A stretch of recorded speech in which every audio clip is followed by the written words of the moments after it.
پھر ہم دیکھتے ہیں کہ ہم میں سے خلافت اور بیعت کا اصل حقدار ہے کون. بالکل ٹھیک ہے. میں آگے بڑھنا چاہوں گا اور ڈاکٹر اقبال چشتی صاحب آپ سے میں چاہوں گا کہ آپ بھی اس بات کو آگے بڑھائیں اور آپ بھی اس پہ روشنی ڈالیں کہ کس طرح سے حضرت امام زمانہ امام حسین رضی اللہ تعالیٰ عنہ نے جو یزید کے خلاف خطبات کا جو سلسلہ مدینہ سے شروع ہوا اور وہ بنیادی طور پر جو خطبات تھے وہ حق اور سچ کی دلیل تھے.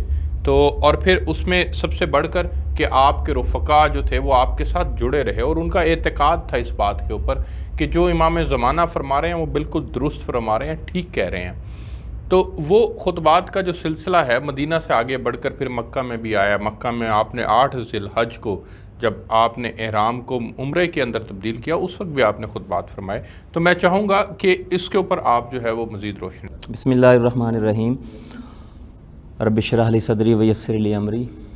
بہت اچھا اور اہم موضوع ہم آج جن ہستیوں کے متعلق ذکر کرنے کے لیے آج ہم حاضر ہوئے ہیں, بلا شک و شبہ وہ ہستیاں اللہ کے ہاں بہت ہی مقدس اور بڑی پاکیزہ ہستیاں ہیں. سیدنا و مولانا امام حسین علیہ الصلوۃ والسلام کی جب بات آتی ہے تو روح جو ہے نا وہ ایک ورطہ حیرت میں آ جاتی ہے کہ آخر وہ کیسی وجوہات تھیں جو اس ڈگر کی طرف جو ہے نا وہ آپ کو لوگوں نے, اہل کوفہ نے جو خطبات لکھے, جو خط لکھے, جس طرح علامہ صاحب بھی بیان کر رہے تھے ابھی, وہ کون سے وہ معاملات درپیش آئے. اگر ہم تاریخ اور احادیث کے اندر ان کا مطالعہ کرتے ہیں نا تو میں واضح طور پر بات آیا طبری نے, قرطبی نے, ابن کثیر نے, سب نے یہ لکھا ہے کہ امام حسین علیہ الصلوۃ والسلام نے یہ واضح طور پر یہ اپنا ایک جو ببانگ دہر اور علل اعلان جو منشور دیا ہے وہ یہ تھا کہ کسی جابر, کسی ظالم اور کسی جو شر پسند عناصر ہیں ان کے آگے جھکا نہ جائے. یہ سب سے جو ٹاپ کا آپ کا منشور تھا وہ یہ تھا. اگر ہم قرطبی, طبری اور سب کو پڑھتے ہیں نا تو آج کل لوگ کچھ شر پسند عناصر ہیں, وہ کہتے ہیں امام حسین نے معاذ اللہ ثم معاذ اللہ نقل کفر نہ بچت, وہ کہتے ہیں کہ بیعت کر لی تھی. ایسا کسی بھی جگہ پہ کوئی عبارت ایسی ملتی ہی نہیں ہے, جبکہ اس کے اپوزٹ عبارات ایسی ملتی ہیں کہ لم یبایع الحسین ابن علی یزید ابن معاویہ تھا. امام حسین بن علی بن ابی طالب علیہ الصلوۃ والسلام نے اس کی بیعت کی ہی نہیں ہے. آپ قرطبی لے لیں, آپ جتنی بھی تاریخ کی کتابیں ہیں, میں آن دا ریکارڈ بات کر رہا ہوں. جی بالکل, وہ تو ایک اور طرف بات چلی جائے گی, ایسی کوئی بات نہیں ملتی ہمیں. تو یہاں پہ میں آپ کو یہ بات کرنا چاہوں گا کہ امام حسین علیہ الصلوۃ والسلام جو ہیں, جن کے ہاں فرشتوں کا آنا جانا ہو, جن کے ہاں قرآن کا نزول ہو رہا ہو, جن کے جو ہے نا وہ اٹھانے کے لیے آقا علیہ الصلوۃ والسلام اپنے منبر سے خطبہ چھوڑ دیں, جن کے آپ کے پروگرام کے توسط سے میں یہ بات کرنا چاہتا ہوں کہ جن کے کھیلنے کی جگہ عرش سے اونچی ہو, تو ان کے منشور کا, ان کے مقام و مرتبے کا, ان کی جو ہے نا وہ شان کا کیا اندازہ لگایا جا سکتا ہے. امام حسین پاک علیہ الصلوۃ والسلام نے جہاں پہ اور آپ بلند شان والے ہیں, اس میں جی کوئی جی شک, جہاں پہ آپ نے کئی اپنے منشورات سے لوگوں کو جو ہے نا وہ ان کی آنکھیں کھولی ہیں, وہاں پہ میں یہاں پہ جو امام حسن نے خطبہ دیا اور امام حسین نے خطبہ دیا, مولا کائنات پاک سیدنا علی المرتضیٰ جب شہید ہوئے اس کے بعد جب مولا حسن پاک نے خطبہ دیا نا, وہ خطبہ میں پڑھنا چاہتا ہوں. اور مولا علی علیہ الصلوۃ والسلام نے باقاعدہ یہ وصیت فرمائی. جی مختصراً ذرا پلیز. جی مختصر میں آپ نے فرمایا وَكُونَا لِلظَّالِمِ خَصْمًا وَلِلْمَظْلُومِ عَوْنًا ارحما الیتیم, کہ یتیموں کے ساتھ آپ ہمیشہ جو ہے نا وہ رحم کرنا. وَكُونَا لِلظَّالِمِ خَصْمًا, ظالم کے سامنے ٹکر لے جانا, وَلِلْمَظْلُومِ عَوْنًا, اور مظلوم کی داد رسی کرنا, ان کی مدد کرنا, ان کی خیر خواہی کرنا. تو یہ جو منشورات امام حسین پاک اور امام حسن پاک نے امت مصطفیٰ صلی اللہ علیہ وآلہ وسلم کو دیے ہیں, بیسیکلی یہ منشور آپ کو آقا علیہ الصلوۃ والسلام سے, مولا کائنات سیدنا علی المرتضیٰ کرم اللہ وجہ الکریم سے آپ کو نسل بنسل آپ کو میسر آئے ہیں, جو آپ نے آگے. بالکل ٹھیک ہو گیا. ڈاکٹر صاحب مجھے ایک بریک پہ جانا, میں بریک سے واپس آتا ہوں, تو پھر علامہ طاہر عباس الاسری سے جو ہے وہ گفتگو کو آگے بڑھائیں گے. میرے ساتھ رہیے گا.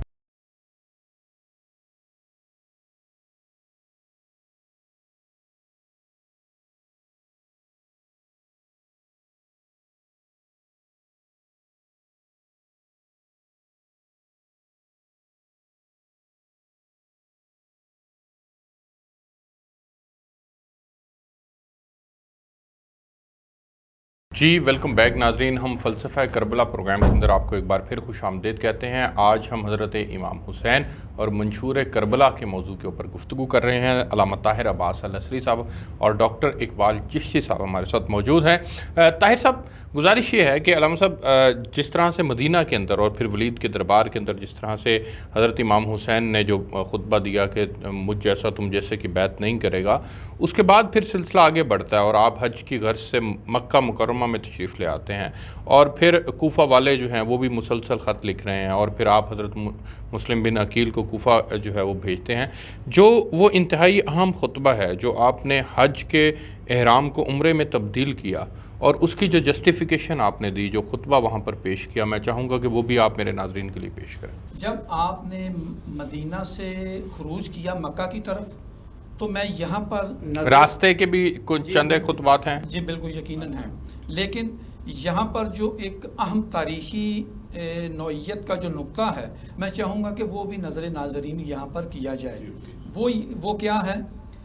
اس زمانے کی جو معروف ترین اسلامی شخصیات تھی، ان میں سے جس نے امام حسین علیہ السلام کو مکہ کی طرف مدینہ سے خروج کرتے وقت کربلا کی طرف نکلنے کے لیے روکا، میں وہ نام بیان کرنا چاہوں گا، جن میں سب سے معتبر نام ہے ام المومنین حضرت ام سلمہ رضی اللہ تعالی عنہا کا۔ ان میں عبداللہ ابن عمر ہیں، عبداللہ ابن زبیر ہیں، محمد ابن حنفیہ ہیں، اور آپ کے ایک پدری بھائی ہیں عمر اطرف، انہوں نے بھی آپ کو منع کیا۔ یہ 5 شخصیات ہیں انہوں نے منع کیا کہ آپ کربلا کوفہ عراق کی طرف نہ کریں۔ اور ان سب سے بھی ایک اہم شخصیت وہ ہیں مفسر قرآن شاگرد علی ابن ابی طالب عبداللہ ابن عباس، انہوں نے بھی یہ وہ 6 شخصیات ہیں جنہوں نے امام حسین علیہ السلام کو عراق کربلا کی طرف سفر کرنے سے منع کیا، اور سب کے بیانات کو اگر تلخیص کے ساتھ پیش کیا جائے نظر ناظرین، تو وہ نتیجہ یہ ہے، وہ تلخیص یہ ہے، وہ کنکلوژن یہ ہے کہ کوفہ والوں نے آپ کے بابا کو بھی شہید کیا، ان سے بھی وفا نہ کی، انہوں نے آپ کے بھائی سے بھی وفا نہ کی، تو وہ ان کا جیتا جاگتا ثبوت، ان کی تاریخ آپ کے بھی سامنے ہے، ہمارے بھی سامنے ہے، تو آپ پھر ان کی طرف جو مراجعت فرما رہے ہیں، اس کی وجہ کیا ہے؟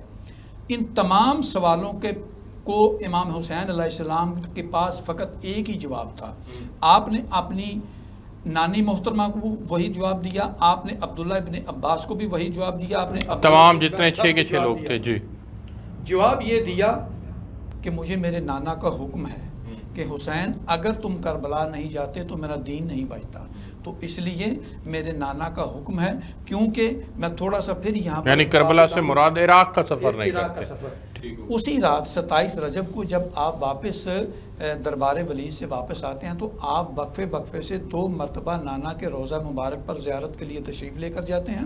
وہاں پر آپ نے راز و نیاز کیا، اور نانا سے آپ نے اب ان کی امت کے رویے کا شکوہ بھی پیش کیا کہ آپ کی امت کا، اور پھر اس کے بعد بالکل ٹھیک ہے، پھر اس کے بعد آپ مکہ تشریف لے آتے ہیں، اور مکہ میں جب وہ بولڈ ڈیسیژن لیا آپ نے جس کے اندر آپ نے اپنے حج کے احرام کو عمرے میں تبدیل کیا، وہاں پہ جو خطبہ پیش کیا، جی اس کی وجہ یہ تھی کہ یزید نے وہاں پر اپنے 20 سپاہیوں کو حاجیوں کے بھیس میں تلواریں دے کر قتل حسین کے لیے بھیج دیا تھا، اور ان کو یہ انسٹرکشنز تھی، ڈائریکشنز شہید کرنے کے لیے بھیج دیا کہ اگر زندہ گرفتار کر کے لے آؤ تو فابہا، اگر زندہ گرفتار نہ کر سکے تو اگر قتل حسین بھی کرنا پڑا تو کر دینا۔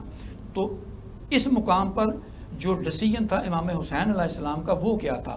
آپ کا وہ خطبہ موجود ہے جو آپ نے مکہ میں حاجیوں کو خطبہ دیا، اس میں آپ نے یہ فرمایا تھا کہ میں نہیں چاہتا کہ میرے قطرہ خون جو ہے وہ حرم کی پامالی کا باعث بنے، تو میں یہاں قتل ہونے سے بہتر ہے کہ میں کربلا میں مارا جاؤں، کیونکہ قیامت تک وہ دھبا مجھ پر۔ اس میں آپ نے کربلا کا نام لے لیا تھا یا سرزمین عراق کہا آپ نے؟ سرزمین عراق، بالکل ٹھیک ہو گیا کہ میرا خون کا قطرہ حرم میں گرنے کے بجائے بہتر ہے کہ وہاں پر گرے، میں وہاں پر مارا جاؤں۔ اور یہاں پر ایک تو وجہ یہ تھی مکہ چھوڑنے کی، اور دوسری کچھ اس طرح کی گفتگو بھی تو سامنے آتی ہے نا حضرت امام حسین کی، کہ آپ نے ان کے سامنے یہ بات رکھی تھی کہ میں امت کی اصلاح کی غرض سے جا رہا ہوں، دین کی بقا اور احیاء کے لیے جا رہا ہوں. یہ جو جملہ آپ نے بولا یہ جملہ ہے آپ کے اس منشور کا جو آپ نے اپنے پدری بھائی محمد ابن حنفیہ کو تحریری طور پر لکھ کر دیا تھا. یہ صرف یہی لائن پڑھوں یا سارا پڑھ دوں؟ جی آپ مختصراً پڑھ دیں تھوڑا سا. اس میں آپ نے فرمایا تھا کہ انما خرجت لطلب الاصلاح فی امت جدی و اسیر بصیرت جدی و ابی علی ابن ابی طالب. میں تو فقط نکلا ہوں اپنے نانا کی امت کی اصلاح کے لیے، اور میں یہ بھی چاہتا ہوں کہ میں اپنے نانا اور اپنے بابا علی ابن ابی طالب کی سیرت پر عمل کروں. بالکل ٹھیک ہو گیا. اور یہ ایک بنیادی بات ہے ڈاکٹر اقبال چشتی صاحب کہ امت کی اصلاح کا فریضہ جو ہے وہ ان کے ذمے بھی تھا، اور تمام لوگوں کے یہ بنیادی طور پر ذمہ ہے کہ امر بالمعروف اور نہی عن المنکر کا جو قرآن پاک کی ایک آیت کا ترجمہ بھی ہے، اس کے اوپر تو عمل پیرا سب نے ہونا ہے. لیکن وہاں پر کوفہ والے بھی یہ بات بھول گئے تھے، اور وہاں پر یزیدی فورسز بھی یہ بات بھول گئی تھی. اور وہ پھر آج میرے سامنے ایک نقطہ ہے بڑا زبردست، میں چاہوں گا کہ میں آپ کے گوش گزار کروں کہ آج 1444 سال گزرنے کے باوجود ہم یہ تصور نہیں کر سکتے، سوچ نہیں سکتے کہ ہم حضور نبی کریم صلی اللہ علیہ وسلم کی آل اولاد کے ساتھ اس طرح کا کوئی ظلم روا رکھیں گے. لیکن وہ قریب کا زمانہ تھا حضور صلی اللہ علیہ وسلم کے، لیکن ان لوگوں نے یہ رویے روا رکھے. حضرت عمر فاروق رضی اللہ تعالیٰ عنہ کو شہید کیا گیا، حضرت عثمان غنی رضی اللہ تعالیٰ عنہ کو شہید کیا گیا، حضرت علی المرتضیٰ کو شہید کیا گیا، حضرت امام حسن کو زہر دیا گیا، حضرت امام حسین کو شہید کیا گیا، ان کے ساتھ 72 اور لوگ تھے ان کو شہید کر دیا گیا. تو یہ جو اس وقت کے لوگ تھے وہ مسلمان تو پھر نہیں تھے، وہ لوگ پھر اسلام کا تو لبادہ اوڑے ہوئے تھے، اگر اوڑے ہوئے تھے تو حقیقت میں وہ دشمنان اسلام تھے. کیا ارشاد فرمائیں گے آپ؟ بسم اللہ الرحمن الرحیم. بہت خوبصورت اور اہم سوال آپ نے پوچھا. میں قرآن کریم کی آیت سے اس کا استشہاد کرنا چاہوں گا. بسم اللہ الرحمن الرحیم. اللہ نے فرمایا ان الذین یؤذون اللہ ورسولہ، کہ وہ لوگ جو اللہ اور اس کے رسول کو ایذا دیتے ہیں، تکلیف دیتے ہیں، ان کے اوپر دنیا میں بھی لعنت ہے اور آخرت میں بھی لعنت ان کا مقدر ٹھہری. بنیادی طور پر بات یہ ہے کہ یہ وہ ہستیاں ہیں اہل بیت اطہار کی جن کے بارے میں آقا علیہ الصلوۃ والسلام نے خبریں پہلے ہی دے دی تھیں کہ مولا علی کو بھی آپ کو بھی شہید. اس کے بارے میں بھی آقا علیہ السلام نے فرمایا. امام حسین کے بارے میں تو واضح طور پر احادیث موجود ہیں. اب یہاں پر آپ نے جو سوال کیا ہے کہ کیا وہ مسلمان نہیں تھے، دیکھیں ظاہری طور پر تو جو امام حسین پاک کے مقابلے میں آنے والے تھے ان میں بڑے بڑے نمازیوں کے نام ملتے ہیں آپ کو، ان میں بڑے بڑے آپ کو حاجیوں کے نام ملتے ہیں، قرآن کریم کی جو ہے نا وہ تلاوت کرنے والے تھے. لیکن کیا نواسہ رسول کے ساتھ آپ جنگ کر کے، ان کے ساتھ آپ ان کو شہید کر کے، کیا کوئی بندہ مسلمان رہ سکتا ہے؟ ہرگز نہیں رہ سکتا. جناب حر کی مثال لے لیں کہ وہ پہلے ان کے قافلے میں شامل تھے اور پھر آپ نے آ کر کہ میں جہنم سے لے کر نکل کر میں جنت کی طرف آ گیا ہوں. میں ان کا یہ جملہ ہے، تاریخی جملہ ہے. پھر یہاں پہ ایک اور حدیث پاک سے میں سہارا لینا چاہوں گا. آقا علیہ الصلوۃ والسلام نے فرمایا کہ ترکت فیکم الثقلین کتاب اللہ و اطرتی، کہ میں تمہارے اندر دو وزنی چیزیں چھوڑے جا رہا ہوں، ایک ہے قرآن پاک اور دوسری ہے اہل بیت اطہار. جب تک تم ان کو تھامے رکھو گے تم ہدایت یافتہ رہو گے، جنت میں جاؤ گے. اور یہاں پر ایک جملہ میں یہاں پہ کہنا چاہوں گا آپ کی وساطت سے کہ اگر کوئی بندہ قرآن کو چھوڑ کر یہ کہے کہ میں جنتی ہو جاتا ہوں یا میں فلاح پا گیا ہوں یا میں جنت میں چلا جاؤں گا، تو ایسا نیور ایور، ہرگز پاسیبل نہیں ہے. اور آقا علیہ السلام نے اپنی آل اولاد کو خاص طور پر امام حسن، پہلا مصداق تو یہ ہے نا، مولا علی پاک ہیں، امام حسن پاک ہیں، زہرا پاک ہیں اور امام حسین ہیں، اور خود انکلیوڈنگ آقا علیہ الصلوۃ والسلام ہیں. تو جس طرح قرآن کو چھوڑ کر کوئی بندہ ہدایت یافتہ نہیں ہو سکتا، اسی طرح اہل بیت اطہار کے ساتھ، ان کے ساتھ دشمنی کر کے ان کو چھوڑ کر کوئی بندہ ہدایت یافتہ نہیں ہو سکتا. بالکل ٹھیک ہے، آپ بالکل درست فرما رہے ہیں. مجھے ایک بریک پہ جانا ہے، میں بریک سے واپس آتا ہوں تو پھر علامہ طاہر عباس الاسری صاحب سے گفتگو کو آگے بڑھائیں گے. میرے ساتھ رہیے گا.